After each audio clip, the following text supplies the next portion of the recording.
भर्खरै उठ्न लागेको पर्यटन एउटा किसिमले रफ्तारमा जान लागेको पर्यटनलाई हामीले भ्रमण वर्ष पनि नेपाल भ्रमण वर्ष पनि मनाइरहेको सन्दर्भमा चाहिँ यो कोभिड चाहिँ अचम्मको किसिमले चाहिँ विकसित भयो। पर्यटनमा साँच्चै चाहिने कुराहरू त अनसर्टेन छैन, अहिले त ट्राभलिङ मात्रै अनसर्टेन भयो। टुरिज्म सेक्टर भनेको चाहिँ आमोद प्रमोद अथवा रमाउने अथवा एउटा लग्जरीको रूपमा पर्छ। टुरिज्म भनेको चाहिँ अनिवार्य होइन। कतिपय चाहिँ टुरिज्म सेक्टरमा मात्र इन्भेस्ट भएका मान्छेहरू जस्तो म लगायतका मान्छेहरूलाई चाहिँ अलिकति रिग्रेट पनि भएको। टुरिज्म नै हाम्रो सर्वस्व हो भनेर लगानी गर्नेहरूलाई चाहिँ 2-3 वर्ष 4 वर्ष अझै असहज हुने, पेनफुल हुने अथवा यहाँबाट पलायनै हुने सम्भावना पनि छ।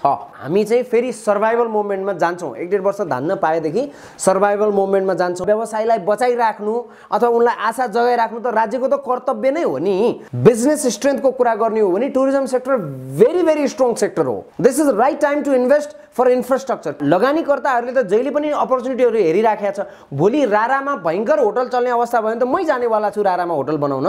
धनी धनी पर्यटक भनेको चाइनाको र इन्डियाको छ, अलिअलि रसियन छन्। मान्छे रहेसम्म, मानव जाति रहेसम्म ट्राभलिङको भविष्य त रहन्छ।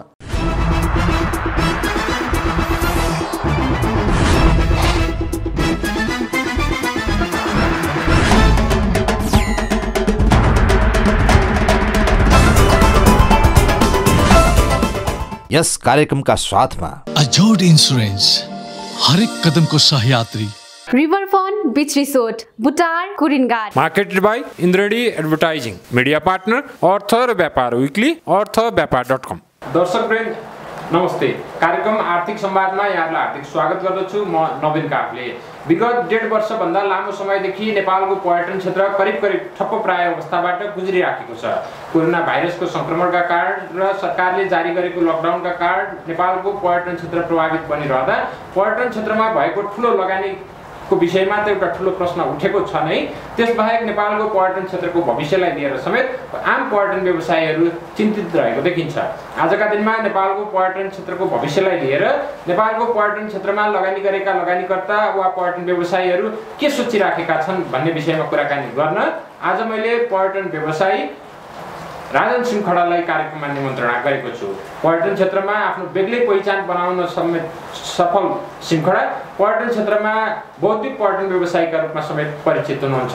हिँडे पुगिन्छ नामक पुस्तक मार्फत आफ्ना सोच र अवधारणाहरू समेत पाठकहरू बीच ल्याउनु भएका सिमखडा पर्यटन क्षेत्रमा लामो समयदेखि क्रियाशील हुनुहुन्छ। आउनुहोस् आजका मेरा अतिथि सिमखडालाई कार्यक्रममा स्वागत गरौँ। सिमखडाजी, कार्यक्रममा स्वागत छ। Thank you. मैले पृष्ठभूमिमा भने जस्तै पर्यटन क्षेत्र विगत करिब 1.5 वर्षभन्दा लामो समयदेखि करिब ठप्प प्राय अवस्थाबाट गुज्रिराखेको छ। यो अवस्थामा तपाईँहरू जस्तो करिब विगत लामो समयदेखि 2 दशकदेखि तपाईँ पर्यटन क्षेत्रमा आबद्ध हुनुहुन्छ। तपाईँहरूको आजको दिनमा कस्तो मनस्थिति छ नेपालको पर्यटन क्षेत्रको भविष्यलाई लिएर? यो एकदम अनसर्टेनिटी भयो। यो एकदम एक्सपेक्टेड प्रब्लम होइन। This was very unexpected. विश्वमा नै जसरी यो कोभिड छिटो रूपमा विकसित भयो अथवा यसले चाहिँ सङ्क्रमण बढायो र एउटा देशमा मात्रै होइन विश्वैभरि जुन एउटा किसिमको चाहिँ नकारात्मक एउटा चाहिँ सङ्क्रमण बढायो त्यो एक्सपेक्टेड थिएन। र नेपालको टुरिज्म चाहिँ एउटा रफ्तारमा भूकम्पपछि अलिकति डाउन भएकै थियो नेपालको टुरिज्म। त्यसपछि यसले चाहिँ एउटा बिस्तारै आफ्नो गति समाउन, किनभने टुरिज्ममा बेलामा डिफ्रेन्ट धक्काहरूले, नेपालकै टुरिज्मको कुरा गर्ने हो भने अथवा विश्वकै टुरिज्मको कुरा गर्ने हो भने, विशेष गरी नेपालको टुरिज्मको कुरा गर्ने हो भने लामो समयबाट सुरु भएको बिजनेस भए तापनि लामो समयदेखि नेपालको टुरिज्मले चाहिँ एउटा चाहिँ आफ्नो गति लिएको भए पनि यसले चाहिँ तत्कालीन केही घटनाहरूले प्रभावित पारिहाल्छ। एकदमै छिटो चाहिँ असर गर्ने बिजनेस हो टुरिज्म। त्यसले गर्दाखेरि हाम्रो टुरिज्म चाहिँ पटक डिफ्रेन्ट धक्काहरू होइन, आन्दोलनका कुराहरूदेखि लिएर रोयल मसाकारको कुराहरूदेखि लिएर इन्डियन एयरलाइन्सको प्लेन हाइज्याकदेखि लिएर यो सबै घटनाहरू परिघटनाहरूले चाहिँ नेपालको टुरिज्मलाई उतार चढाव बनाइरहेको थियो। पछिल्लो परिघटना हाम्रो चाहिँ यो चाहिँ भूकम्पको कारणले पनि निकै ठुलो धक्का दिएको थियो। त्यसको कारणले भर्खरै उठ्न लागेको पर्यटन एउटा किसिमले रफ्तारमा जान लागेको पर्यटनलाई हामीले नेपाल भ्रमण वर्ष पनि मनाइरहेको सन्दर्भमा चाहिँ यो कोभिड चाहिँ अचम्मको किसिमले चाहिँ विकसित भयो, नकारात्मक हिसाबले विकसित भयो, त्यसले चाहिँ ठुलो प्रभाव छोड्यो। एकातिर कोभिडको पहिलो दोस्रो सँगै तेस्रो लहरका आशंकाहरू पनि र केही समाचारहरू पनि पुष्टि नै भएका छन् वा कतिपय अपुष्ट समाचारहरू चौथो पाँचौँसम्मका भेरिएन्टका कुरा पनि आइराखेका एकातिर छन् भने अर्कोतिर नेपालको पर्यटन क्षेत्रमा रहेको ठुलो मात्राको लगानी, यसमा आश्रित ठुलो जनसङ्ख्या जो यसबाट रोजगारी सिर्जना गर्थ्यो, यिनको भविष्यलाई समेत लिएर हेर्दा पर्यटन क्षेत्रको भविष्य कस्तो देखिन्छ? यस्तो छ, भविष्यप्रति हामी आशावादी त हुनै पर्यो हैन। भोलि उठे कहाँ जाने केही थाहा छैन भन्ने एउटा गीत थियो नि हाम्रो चाहिँ नारायण गोपालको। अब हो, भोलि उठी कहाँ जाने केही थाहा छैन, अहिलेको अवस्थामा त्यो अनसर्टेनिटी हो। तर सर्टेन कुराहरू पर्यटनमा साँच्चै चाहिने कुराहरू त अनसर्टेन छैन। अहिले त ट्राभलिङ मात्रै अनसर्टेन भयो, कहिले खुल्छ मात्रै अनसर्टेन भयो। तर हाम्रो पर्यटनलाई चाहिने स्ट्रेन्थ त अनसर्टेन भएको छैन। हाम्रा हिमालहरू त अझै चम्किरहेकै छन्, उनका उचाइ घटेका छैनन्, अझ बढेर आएका छन्। हाम्रा नदीनालाहरू अझ उर्लिरहेका छन् हैन। अहिले रिसेन्टली त झन् बाढीले अलिक खराबै गर्यो। हाम्रा चाहिँ टाइगरका नम्बरहरू पनि बढिरहेका छन्। हाम्रा चाहिँ अहिले भर्खरै हात्तीहरू पनि चाहिँ इन्डियाबाट पनि यहाँ बसाइ आएर हात्तीको नम्बरहरू बढिरहेछ, गैँडाको नम्बरहरू बढिरहेछ। हाम्रो कल्चरल हेरिटेजहरू सबै कुरा त इन्ट्याक्टै छ। अहिले टेम्पोररी हाम्रो भएको समस्या भनेको चाहिँ मानिसहरूले एकदमै एक्साइटेड भएर भ्रमण वर्ष पनि मनाउँदै गर्दा अथवा टुरिज्मको नम्बर बढ्दै गर्दाखेरि एक्साइटेड भएर लगानीहरू थपे, ब्याङ्कबाट लोन लिए अथवा आफ्नो साथीभाइसँग लोन लिए अथवा आफूसँग भएका सेभिङहरू पनि खर्च गरेर पर्यटक धेरै आउँछन्, त्यसैबाट कमाइन्छ र एउटा रफ्तार पक्रिन्छ भनेर मान्छेहरूले लगानी गरेको अवस्थामा चाहिँ निराशा कहाँनिर बेहोर्नु पर्यो भने हामीले चाहिँ करिब 6 महिना 8 महिना अथवा 1 वर्ष मात्र यसको प्रभाव रहला र यो रोगको चाहिँ कहीँ न कहीँ औषधि निस्किन्छ र छिटो चाहिँ पर्यटनहरू रिभाइभ हुन्छ, 1-1.5 वर्षमा चाहिँ यो पर्यटन रिभाइभ हुन्छ भन्ने किसिमले जुन एउटा क्यालकुलेसन गरिएको थियो त्यो चाहिँ एकदम अनएक्सपेक्टेड भयो। डिफ्रेन्ट भेरिएन्टहरू आउने र तपाईँको चाहिँ कहिले खुल्ने कहिले लकडाउन हुने, फेरि खुल्ने फेरि लकडाउन हुने, यो एउटा किसिमको अनसर्टेनिटी भएपछि मान्छेहरूलाई एउटा अन्योलको वातावरण भएको छ। लगानी र त्यसका सुरक्षा अथवा त्यसको भविष्यका विषयमा पनि पछि आउँला। त्यस अगाडि विशेष गरी आफ्टर कोभिड विश्व पर्यटन बजारमै वा नेपाली पर्यटन बजारमा पर्यटनको एउटा ट्रेन्ड नै बदलिएर जाला अथवा हिजोको हाम्रो जुन किसिमको घुमफिर प्रवृत्ति हामी कायम थियो र विश्वभर कायम थियो त्यसमा नै एउटा ठुलो बदलाव आउला भनेको जस्तो प्रक्षेपण पनि केही भइराखेको छ। कोभिड पछिको अवस्था सामान्य हुँदा पनि पर्यटन बजार कसरी जोर्मराउने अपेक्षा गर्न सकिन्छ? अब यस्तो छ, हामीले टोटलमै हेऱ्यौँ भने डाटाकै रूपमा हेऱ्यौँ भने पनि सबभन्दा छिटो प्रभावित भएको पनि टुरिज्म सेक्टरै छ र सबभन्दा ढिलो उठ्ने पनि टुरिज्म सेक्टर नै देखिन्छ। कारण चाहिँ के हो भने टुरिज्म सेक्टर भनेको चाहिँ आमोद प्रमोद अथवा रमाउने अथवा एउटा लग्जरीको रूपमा पर्छ। टुरिज्म भनेको चाहिँ अनिवार्य होइन, हामीले औषधि खाएको जस्तो, तरकारी किनेको जस्तो हैन, खाद्यान्न किनेको जस्तो त्यस्तो होइन नि, यो त अनिवार्यताभित्र पर्दैन। Travelling is not a necessity, it's a kind of a luxury. त्यसले गर्दाखेरि मान्छेले खाएर लाएर बचेको अथवा आफूले चाहिँ कमाएर हिँडेर बचेको समय अथवा पैसा खर्च गरेर आमोद प्रमोद अथवा रमाइलो गर्ने बिजनेस पर्छ ट्राभल। त्यसले गर्दाखेरि सबभन्दा सुरुमा नि मान्छेले चाहिँ समस्या आउने बित्तिकै, पेन्डेमिक आउने बित्तिकै, आर्थिक इस्यु हुने बित्तिकै सबभन्दा पहिला रोक्ने भनेको ट्राभलिङ नै हो। ट्राभलिङ खर्चै मान्छेले कटौती गर्छ, मान्छे घुम्न छोड्छ र बचत गर्न थाल्छ र पछि पनि सबै कुरा नर्मल भइसकेपछि मान्छे त ह्याप्पी हुनु पर्यो, मान्छे त फ्री हुनु पर्यो, मान्छे त कन्फिडेन्ट हुनु पर्यो नि त ट्राभल गर्नलाई। त्यो कन्फिडेन्स मान्छेले कन्फिडेन्सै नभए नि भात त खानु पर्यो, कन्फिडेन्सै नभए पनि उपचार त गर्नु पर्यो। तर ट्राभल गर्नलाई त तपाईँलाई रमाइलो हुन्छ, त्यहाँ चाहिँ रोग लाग्दैन भन्ने एउटा कन्फिडेन्सै नआइकन मान्छेले ट्राभल गर्दैन।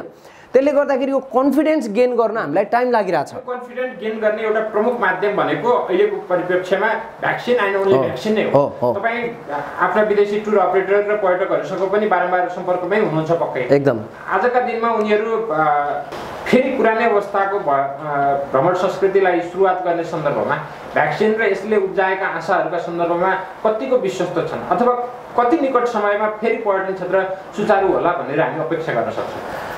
अब फ्याक्ट चाहिँ के हो भन्ने, यो पर्यटन रिकभरी हाम्रो जुन चाहिँ पर्यटनको पुनरुत्थान चाहिँ पेनफुल्ली स्लो हुनेवाला छ, त्यो चाहिँ हामीले अनुमान गरेकै हो। कारण के हो भने एक त भ्याक्सिनको प्रशस्त उपलब्धता छैन, विश्वमै छैन। त्यो माथि पनि नेपाल त अलि कम विकसित अथवा अलि गरिब मुलुक भए हिसाबले पनि कम एभाइलेबिलिटी छ भ्याक्सिनको। त्यही भएर हामीले पनि के आवाज उठाइरहेछौँ भने उपलब्ध भएका भ्याक्सिन पनि कमसेकम टुरिस्ट जाने क्षेत्रहरूमा र टुरिस्ट सर्भिस सेक्टरका मान्छेहरूलाई चाहिँ पहिला दिन पाए यसले चाहिँ एउटा किसिमको अर्थतन्त्रमा मुभमेन्ट ल्याउँछ। त्यो मुभमेन्टले चाहिँ होल देशैलाई फाइदा हुन्छ। उहाँहरूले जस्तो सरकारमा हुनुभएका मान्छेहरूले अथवा गभर्मेन्टले कहिलेकाहीँ के सोचिदिन्छ भने यिनीहरूको बिजनेस चालु गर्नु छ, त्यही भएर यिनीहरूले चाँडै भ्याक्सिन देऊ भनेर भनेको छ भनेको त्यो मात्रै कुरा होइन। यसले एउटा कन्फिडेन्स लेभल बढाउँछ र ट्राभलरहरू आयो भने त अर्थतन्त्रै मुभमेन्ट हुने कुरा छ क्या।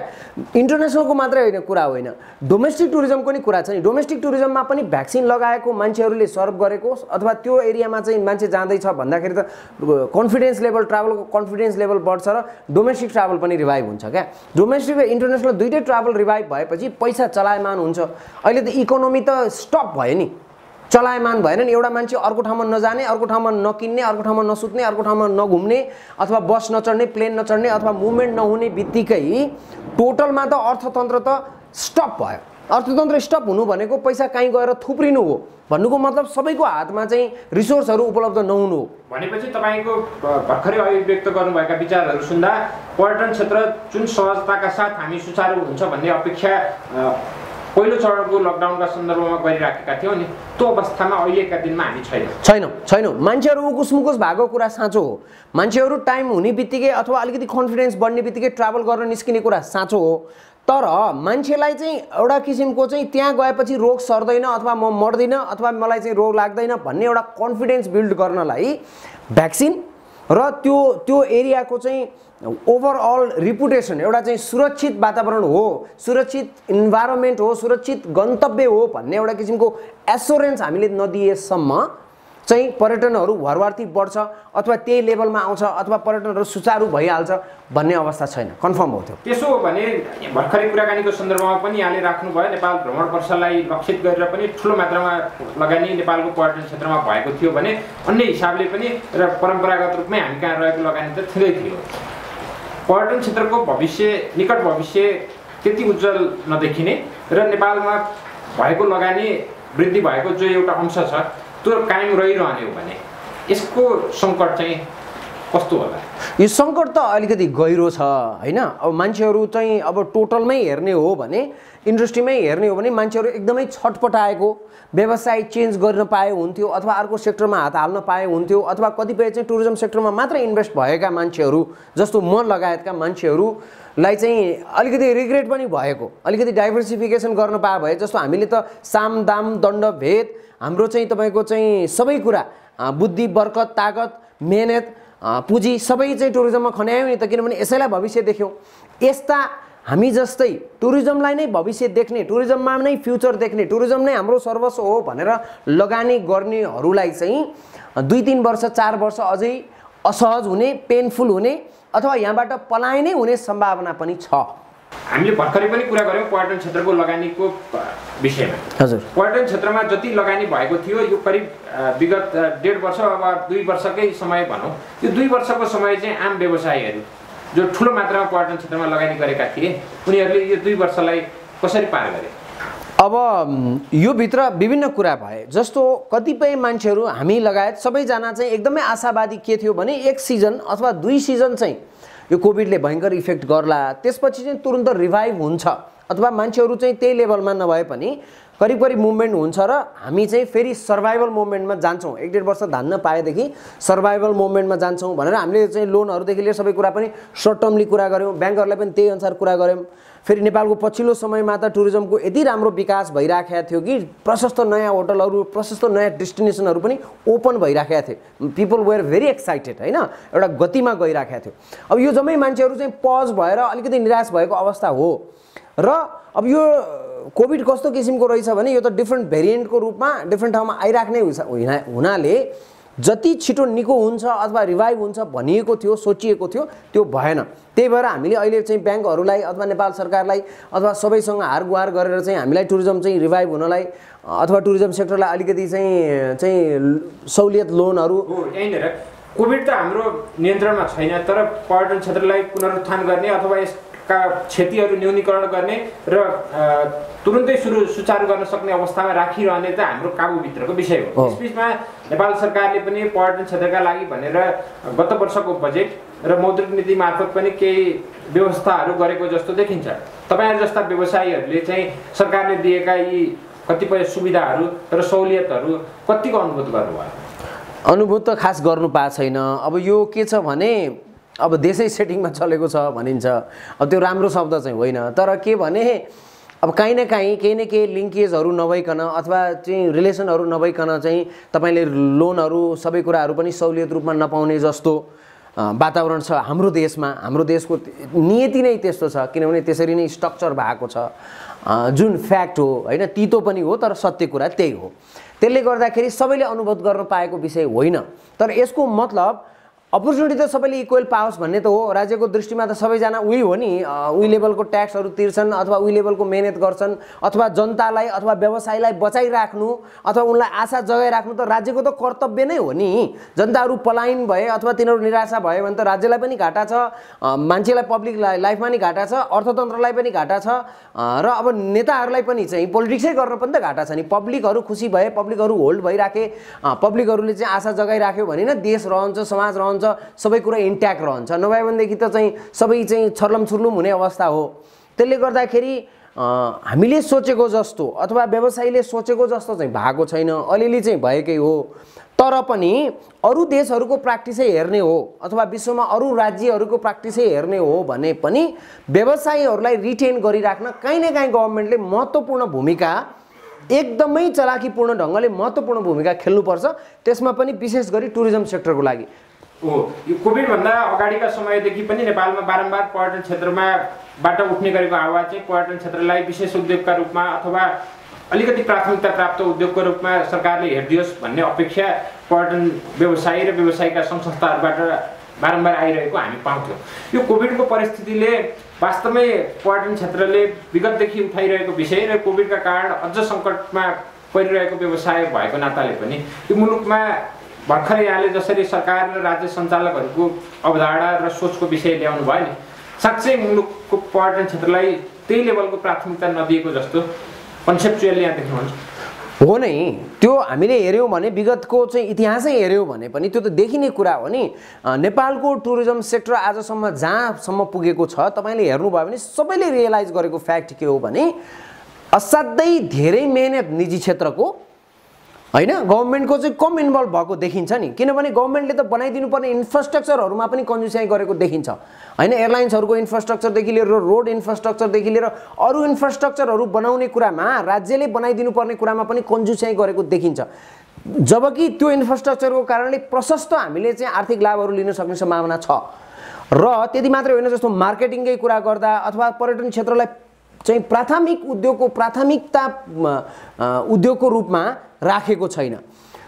तर टोटलमा कुरा गर्ने हो भने फेरि नेपालको चाहिँ स्ट्रेन्थको कुरा गर्ने, नेपालको चाहिँ व्यावसायिक स्ट्रेन्थको, बिजनेस स्ट्रेन्थको कुरा गर्ने हो भने tourism sector very very strong sector हो। किनभने हामीसँग चाहिने सबै र मेटेरियल त हामीसँगै छ। राजनजी, यस अगाडि पनि हामीले पटक पटक यहाँका विचारहरू यसरी सुन्ने अवसर पाएका छौँ।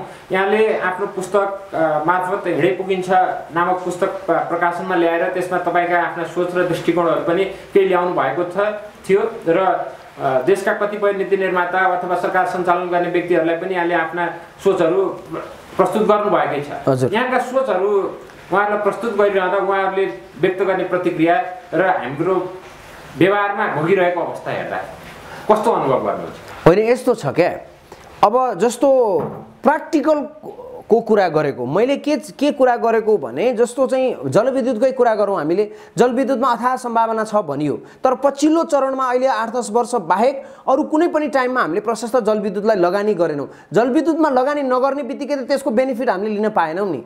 कृषिमा पनि प्रशस्त सम्भावना छ भनियो, तर जहिले पनि चाहिँ खेती गर्ने बेलामा मल अभाव हुने होइन, त्यसपछि गएर चाहिँ बिउ बिजनहरू अभाव हुने, अनि कृषकलाई चाहिँ सहुलियत नदिने अथवा उनले चाहिँ ऋण प्राप्त नगर्ने, बिचौलियाहरूले समस्या गर्ने, रेटहरू राम्रो नहुने, त्यो समस्या भएर कृषिमा पनि उत्थान गर्न सकेन। पर्यटन पनि त्यस्तै हो, सम्भावना छ, यो पोसिबिलिटी छ भन्दाखेरि कुरा सुनेको जस्तो गरिन्छ, तर प्र्याक्टिकल रूपमा हामीले साँच्चै नेपाल आउने प्लेनको सिटहरू बढाउन कति मेहनत गर्यौँ, हामीले एयरलाइन्सलाई कतिको बलियो बनायौँ, हाम्रा चाहिँ सहर जोड्ने सञ्जालहरू कतिको बलियो बनायौँ, अथवा हाम्रो चाहिँ उत्तर दक्षिणका हाइवेहरू चाइनासँग जोड्ने इन्डियासँग जोड्ने हाइवेहरूलाई कति अपग्रेड गर्यौँ। त्यहाँबाट साँच्चै डोमेस्टिक टुरिज्म अथवा चाहिँ तपाईँको चाहिँ यो चाहिँ ल्यान्डबाट आउने टुरिज्म बढाउनलाई हामीले साँच्चै इन्फ्रास्ट्रक्चर कस्तो बनायौँ, यो कुरा त राज्यको दायित्वभित्र पर्छ र राज्यको प्राथमिकतामा पर्नुपर्छ।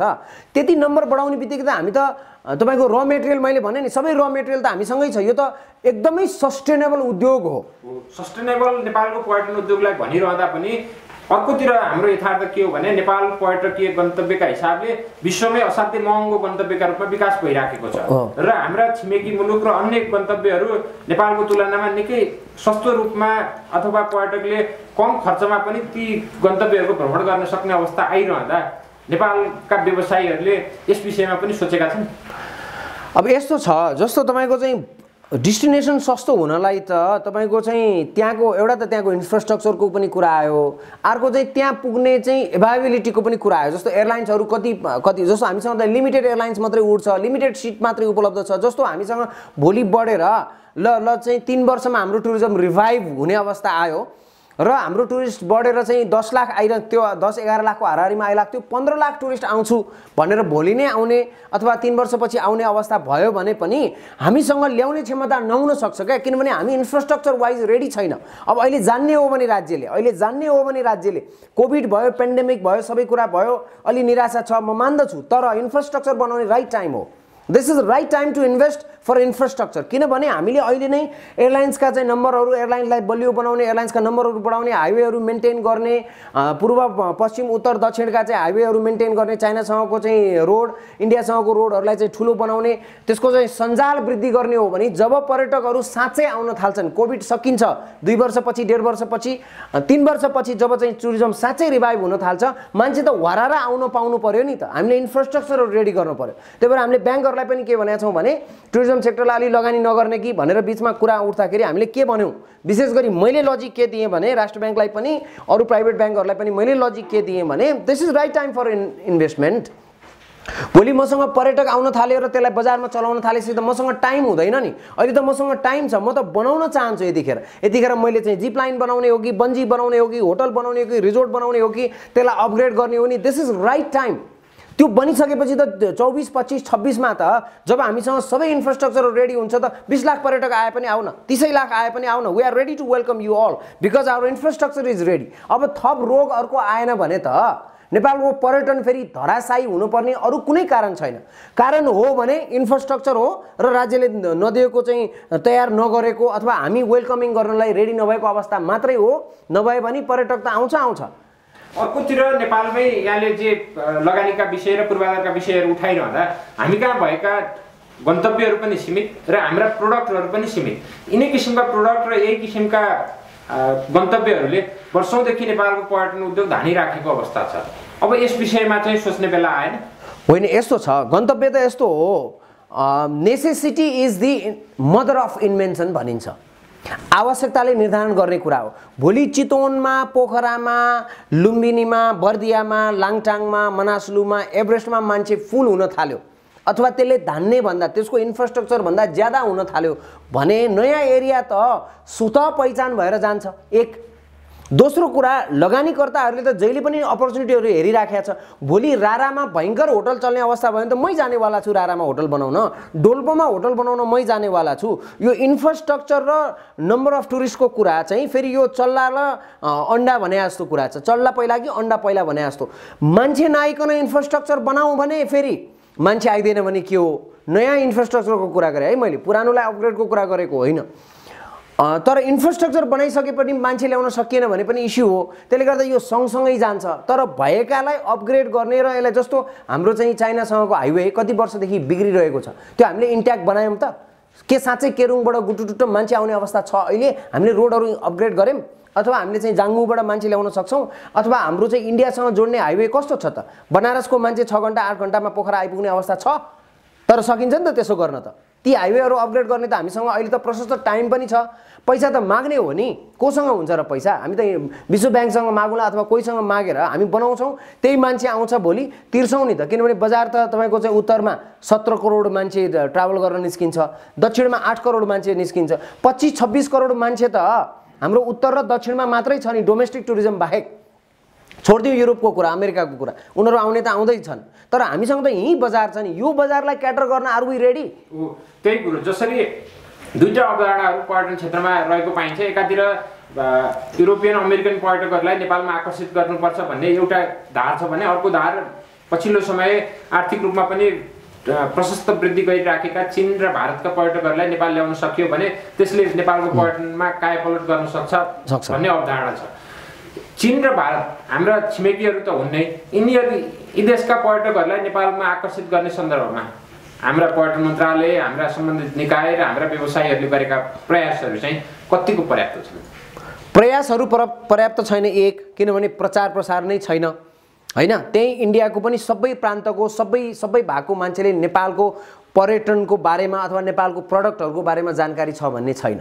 एक, चाइनामा पनि त्यही अवस्था छ, प्रचार प्रसारको कमी छ।